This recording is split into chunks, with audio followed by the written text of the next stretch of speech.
నమస్తే. నేను మీ Gopi. Welcome back to our channel. ఈరోజు మనతో వచ్చరికి సీనియర్ జర్నలిస్ట్ జగదేవ్ గారు ఉన్నారు. సార్ నమస్తే సార్. నమస్తే అండి. సార్, ఆంధ్రప్రదేశ్లో వైసీపీ అధికారం ఉన్న సమయంలో నెల్లూరు సంబంధించిన అప్పటి ఎమ్మెల్యే కోటంరెడ్డి శ్రీధర్ రెడ్డిని వైసీపీకి సంబంధించిన ఒక ఎంపీ ఒక అసభ్యకరమైన వీడియోలు పెట్టి బాగా హింసించి వాళ్ళ కుటుంబం మీద డైలీ ఏడుస్తూనే ఉన్నారంట. ఇది ఎమ్మెల్యే వాళ్ళ కుటుంబం డైలీ ఏడుస్తూనే ఉన్నారంట. అంతటి శోభ వాళ్ళని గురి చేశారు ఎంపీ గారు. సో ఆయన ఈరోజు మీడియా ముఖంగా కన్నీరు పెట్టుకొని మాట్లాడుతున్నారు. సో ఏం జరిగిందంటారు? అంటే ఒకరు కాదు, చాలామంది. ఇప్పుడు చంద్రబాబు లాంటి వ్యక్తే ఏడ్చుకునేలా చేశారుగా, ఇంకెంతకన్నా ఏం కావాలి? ఇప్పుడు అంటే ఈయన గురించి పర్టికులర్ నెల్లూరు ఆ సరౌండింగ్స్ బాగా తెలుస్తుందేమో, కానీ రాష్ట్ర వ్యాప్తంగా అయితే తెలియదు కదా. తర్వాత ఫెమిలియర్ అయ్యారు. కానీ మరి అట్లాంటి చంద్రబాబు లాంటి వ్యక్తి ఎప్పుడూ గుంభనంగా గంభీరంగా ఉండే వ్యక్తి కూడా మీడియా సాక్షిగా వెక్కి ఏడ్చారు కదా. చాలామందికి నచ్చలేదు. ఎందుకు నచ్చలేదంటే ఆయన బాధపడడం నచ్చకపోవడం కాదు. అరే, ఇప్పుడు దేనికైనా, ఎంత సంతోషానికైనా ఎంత బాధకైనా ఒకేలాగా చూసారు, స్థితప్రజ్ఞత అంటారు. అట్లా ఎక్కువైనా కూడా చిన్న స్మైల్ ఇస్తారు తప్ప ఆయన పగలబడి నవ్వడం ఉండదు, బోర్ను ఏడవడం ఉండదు. కొద్దిగా ఎమోషనల్ ఇట్లా ఉండడమే తప్ప అట్లాంటి వ్యక్తి అలాగే ఏడ్చేసరికి ఇబ్బందికర పరిస్థితి. ఇప్పుడు ఈయన కూడా జగన్మోహన్ రెడ్డి గారు అనే వ్యక్తికి అరెస్ట్ అయినప్పటి నుంచి మళ్ళీ ప్రభుత్వం స్థాపించే వరకు కూడా వెన్నంటి ఉండి నిలబడిన మనిషి కదా. ఆయన ఎవరేమన్నా కూడా ఆయన అడ్డగా పడిపోయి ఎన్ని మాట్లాడిన వ్యక్తి కోటంరెడ్డి శ్రీధర్ రెడ్డి గారు. ఈయన అసలు ఈరోజు ప్రెస్ మీట్లో అంతగా గవర్నమెంట్ వచ్చాక కూడా, ఇప్పుడు ఆయన గెలిచి గవర్నమెంట్ వచ్చాక కూడా ఎంత ఎమోషనల్ అయ్యారంటే, అవన్నీ ఒకసారి పాతవి ఎంత రభస ఆయన మీద ఎంతగా రుద్దుబడింది, అసలు ఎన్ని నిద్రలేతు రాత్రులు గడిపారు అనే దానికి ఒక ఎగ్జాంపుల్ ఎమోషనల్ అనేది. ప్రతి ఒక్కరు చాలా అంటే మా వెనక ఒక సైన్యం ఉంది, లేదా మా వెనక ప్రభుత్వం ఉంది, మేము ఏం చేసినా చెల్లుతుంది, మేము విచ్చలవిడిగా బిహేవ్ చేసినా, నోటికొచ్చినట్టు మాట్లాడినా, అసభ్యకరమైన పదజాలంతో దూషించినా మమ్మల్ని కాపాడడానికి మా అన్న ఉన్నాడు. ఇది ఒక్కటే కాన్సెప్ట్. సో ప్రతి దగ్గర జరిగింది, ప్రతి దగ్గర.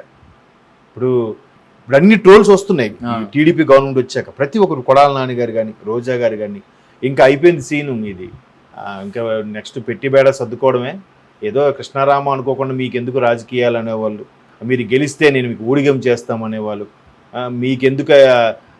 ఇంకో ఆయన అయితే మరీ దారుణంగా, అసలు అటువంటి ఆయనకి బతికే అర్హత లేదు, ఆయన ఎప్పుడు పోతాడా అని చూస్తున్నాం.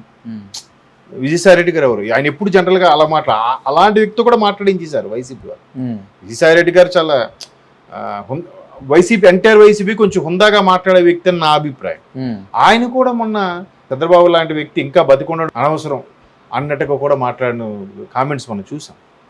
అంటే ఇవన్నీ దేనికి సంకేతాలు చెప్పండి? ఇప్పుడు ఇన్ని మాట్లాడి ఇన్ని అయినప్పుడు ఇప్పుడు వీళ్ళు ఊరుకుంటే, అయినా కూడా వాళ్ళు ఊరుకోవట్లేదు.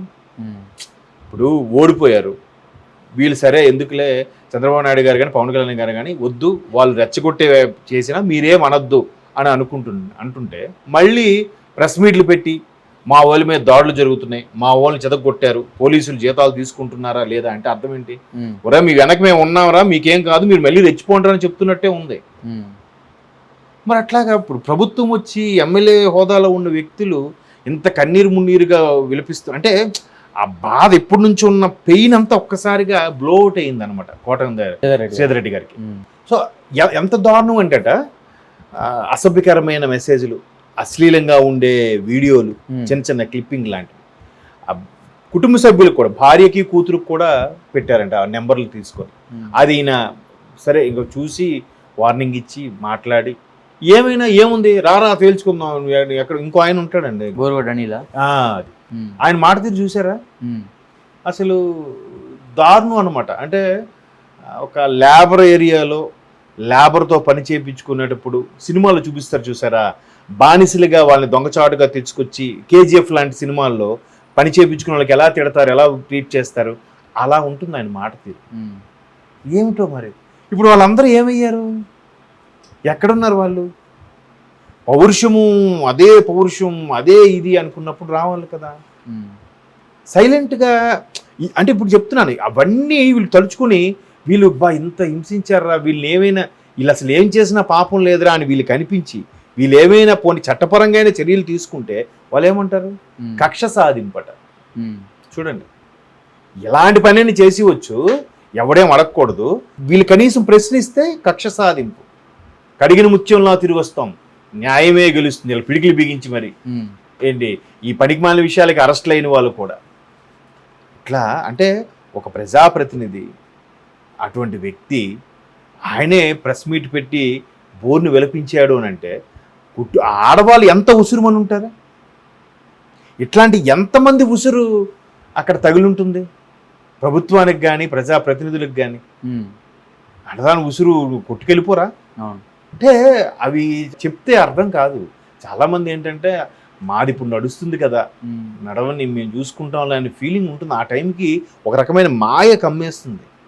ఆ మాయ కమ్మేసినప్పుడు మనం ఏం చేసినా చెల్లుతుందిలే అనే దీనిలో ఉంటారు. ఒక్కసారిగా అయిపోయేసరికి అప్పుడు రియలైజ్ అయిపోయి అది కాదు, మేమేదో చెయ్యాలని కాదు, ఎట్లా ఎట్లా డైలాగులు కొడతారు. ఇప్పుడు జనరల్గా చాలామంది చెప్పేది ఏంటంటే తాగుబోతుడు మాటలు మనకెందు వదిలేరా అని అంటారు. కానీ మా నాన్నగారు ఎప్పుడు చెప్పేవారండి, తాగుబోతుడు నిజమే ఫుల్గా తాగేవాడు, వాడు మాట్లాడుతున్నాడు, వాడితో ఎందుకు లేరా పట్టించుకోగని అంటారు. అంత తాగుబోతుడు సెన్స్ లేనివాడు కూడా అన్నం అనుకుని పెంట తింటాడా? చెప్పండి మీరు, తింట కదా. అంటే లేని ధైర్యాన్ని తెచ్చుకోవడానికి వీడు తాగుతున్నాడు. వాడికి ఎక్కడో చిన్న సెన్స్ ఉంటుంది. ఎప్పుడైతే ఫెడప్ సెన్స్ ఉండి అది వేరు. బట్ చిన్న ఫ్రెండ్స్ ఉండే బయటికి రారా, నరికేస్తా, కొట్టేస్తా, తన్నేస్తా అంటుంటాడు కదా.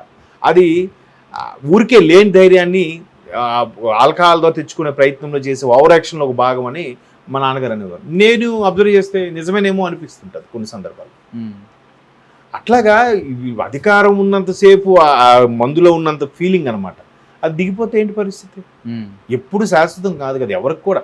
మళ్ళీ ఎంత జరిగినా కూడా ఏం మాట్లాడుతున్నారు వీళ్ళు, ఎక్కడా వీగిపోకుండా, ఎక్కడా ఓడిపోను అన్నట్టుగా మాకు అవకాశం వస్తుంది, ఇవాళ మీది రేపు మాది అంటున్నారు.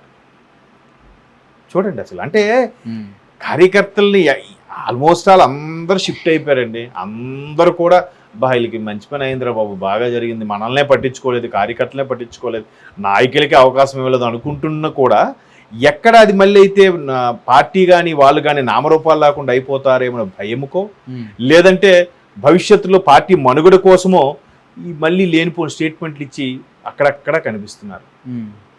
చూడండి అంటే మరి అలాంటప్పుడు అధికారం వచ్చాక ఎవరికైనా కోపం వస్తుంది కదండి. జనరల్గా వాడినానండి తప్పులేదు, వాడితో ఒక కయ్యాన్ని కాలుదేవండి తప్పులేదు, చేతకాలంలో కుటుంబ సభ్యుల మీద కిందక. ఇప్పుడైనా సరే ఒక సినిమా డైలాగ్ కూడా ఉంది, మీరు ఏదో సినిమాలో, మనకేమైనా జరిగితే కష్టం, మన వాళ్ళకి జరిగితే నరకం. జల్సాలోనే అందులో ఉంది ఆ డైలాగ్. అంతేగా, మనకేం జరిగితే అది కష్టంగా అనిపిస్తుంది, కానీ మన వాళ్ళకి జరిగితే నరకంలా అనిపిస్తుంది. అంతే కదా. అలాంటి పరిస్థితులు ఇదైనప్పుడు ఎంతగా ఎవరైనా కళ్ళు చెమరుస్తాయి కదా. ఇప్పుడు ఎటువంటి వాళ్ళు రేపొద్దున ఈయన బాధపడ్డానని చెప్పి ఈయన అభిమానులు కార్యకర్తలో రేపొద్దున అవతల అటువంటి ఏడిపించిన స్థాయికి తీసుకొచ్చిన వ్యక్తుల మీద తిరగబడ్డం కానీ రాళ్ళేసిన కానీ చేస్తే అది తప్ప ఒప్ప? తప్పని చెప్పలేం, ఒప్పని చెప్పలేం.